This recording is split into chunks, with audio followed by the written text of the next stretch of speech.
Kita ke informasi lain, pemirsa. Greenpeace Indonesia mengungkap masih ada sejumlah tambang nikel aktif di Raja Ampat, Papua Barat Daya. Padahal sebelumnya pemerintah telah mencabut 4 izin usaha tambang, namun tidak untuk izin pertambangan PT GAG yang saat ini jadi perbincangan.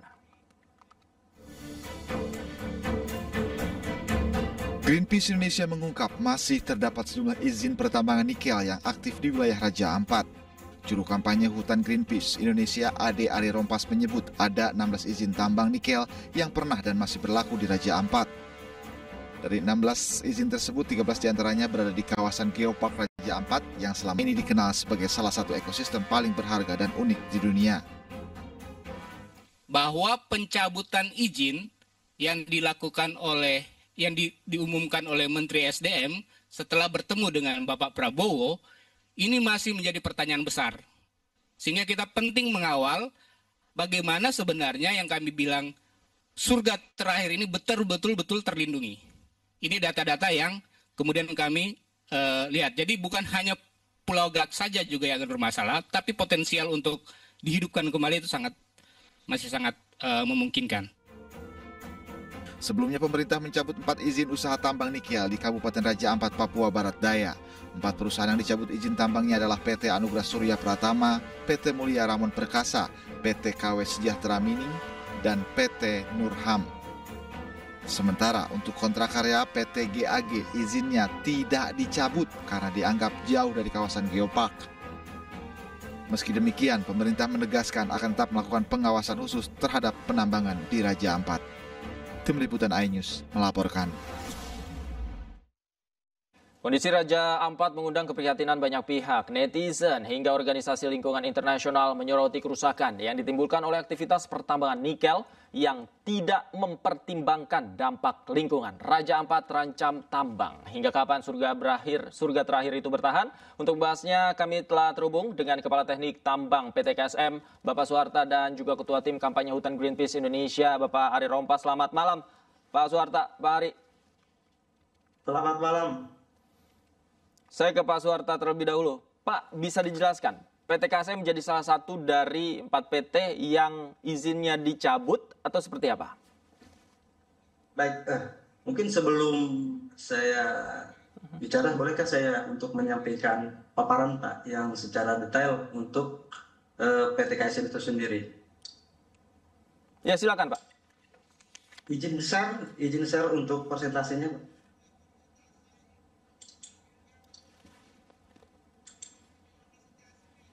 Masih belum bisa, mohon izin. Baik, langsung disingkat saja Pak, poin-poinnya apa saja Pak? Oh, baik. Oke.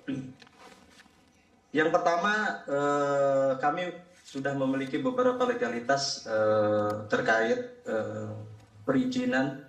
Yang pertama, yaitu kami sudah memiliki izin dari Bupati Raja Ampat itu sejak tahun 2013 yang ditandatangani oleh Bupati Raja Ampat itu pada tahun 2013 di bulan Desember tanggal 30. Ada beberapa izin juga yang kami miliki dari izin-izin lainnya yang dari kementerian, yang salah satunya yaitu izin pengoperasian versus kami juga sudah memiliki izin. Kemudian kami juga sudah memiliki izin lingkungan dari Kementerian Lingkungan Hidup dan Kehutanan waktu masih KLHK ya. Kemudian kami juga memiliki persetujuan RKB, di mana perusahaan yang sudah memiliki persetujuan RKB itu bisa melakukan beroperasi. Jadi kami berkegiatan di Raja Ampat ini tidak hanya semata-mata bekerja begitu saja, tapi ada izin-izin dari yang berwenang gitu. Kemudian kami juga sudah memiliki izin pinjam pakai kawasan hutan, di mana izin itu juga sudah diterbitkan oleh Kementerian Lingkungan Hidup dan Kehutanan. Dan ada izin-izin lainnya di kementerian yang lainnya seperti izin PKKPR Laut. Kami juga sudah memiliki izin-izin itu dan itu memang semuanya legal, gitu. Seperti itu. Kemudian untuk bicara mengenai perihal posisi di mana PT KW Sejahtera ini, kita itu sudah ada tata ruang atau alokasi ruangnya ya, di mana PT KW itu sendiri sejak tahun 2013 itu ada RZWP dari Papua Barat Daya yang sampai tahun 2019 sampai tahun 2039, di mana tata ruang itu sudah ada tiga tambang yang sudah ada sebelum tambang yang 2 itu terbit. Kita ini sudah ada, salah satunya yaitu PT Gafnical, kemudian PT KW Sejahtera Maini, PT Anugerah Surya Pertama. Nah, di mana ketiga PT ini sudah terbit sejak lama. Dan kalau kita bicara mengenai Geopark itu baru terbit di tahun 2020 dan diresmikan di 2023. Baik. Ini, secara tidak langsung kami ini sudah berdiri sebelum Geopark itu berdiri, Bapak Ibu semuanya. Seperti itu. Oke, baik. Saya ke Bang Ari. Bang Ari, melihat tadi klaimnya Pak Suharta bahwa izin dari banyak lembaga sudah dimiliki sebenarnya, kemudian izin operasional juga sudah ada. Tanggapan Anda seperti apa? Ya, pertama-tama yang mengatakan bahwa yang hanya punya izin yang sudah dapat RKAB itu adalah PT GAK. Itu menurut Pak Bahlil yang punya kewenangan itu. Jadi mungkin Pak Suharta silakan menanyakan itu, karena yang punya kewenangan soal itu adalah yang memberi izin gitu ya. Yang pasti bagi kami bahwa usulan Geopark itu sudah lama. Dan kenapa itu menjadi sangat penting, bahwa satu kesatuan ekosistem itu sangat penting kita melihat dalam konteks Raja Ampat gitu ya. Yang seharusnya wilayah-wilayah itu gitu ya terlindungi oleh ekspansi pertambangan, apalagi salah satunya Pulau KW ini gitu ya, itu adalah kategori pulau-pulau kecil. Nah, saya nggak tahu, misalnya kami menemukan ada surat dari Kementerian KKP kepada KLHK menanyakan soal rekomendasi dan perizinan terkait dengan pulau-pulau kecil, termasuk Pulau KW. Ini kan jelas di dalam undang-undang, bahkan Pulau KW itu adalah pulau yang lebih kecil dari 100 km persegi gitu ya, dan itu nggak boleh ditambang. Artinya memang di beberapa izin-izin sudah dilakukan, tapi ini pernyataan dari Kementerian yang berwenang ya,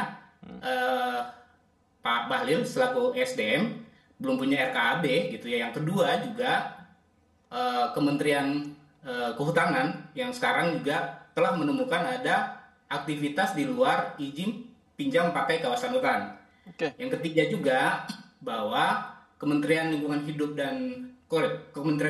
itu juga sudah melakukan penyegelan.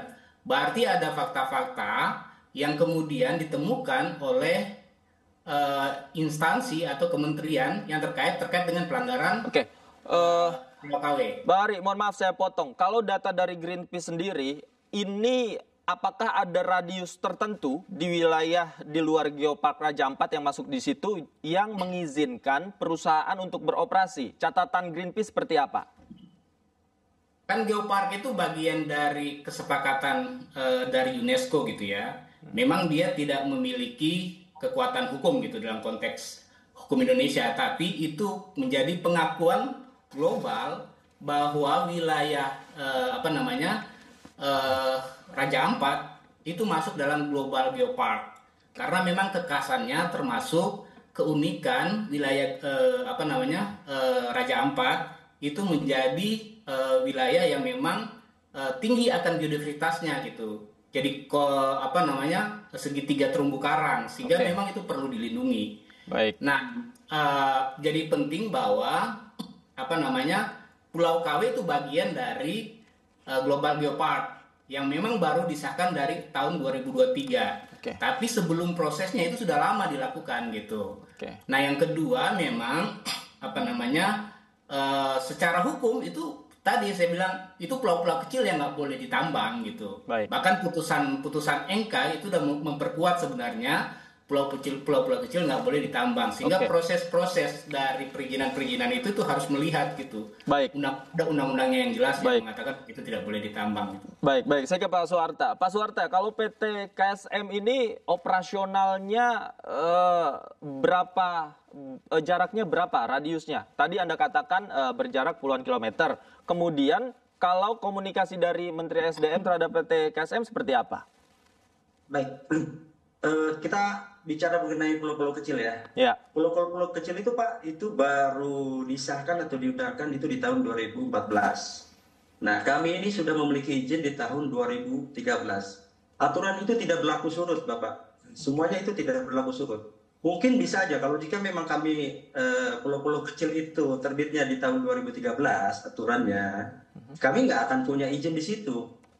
Kami tahu pulau-pulau kecil itu tidak boleh ditambang, kami tahu.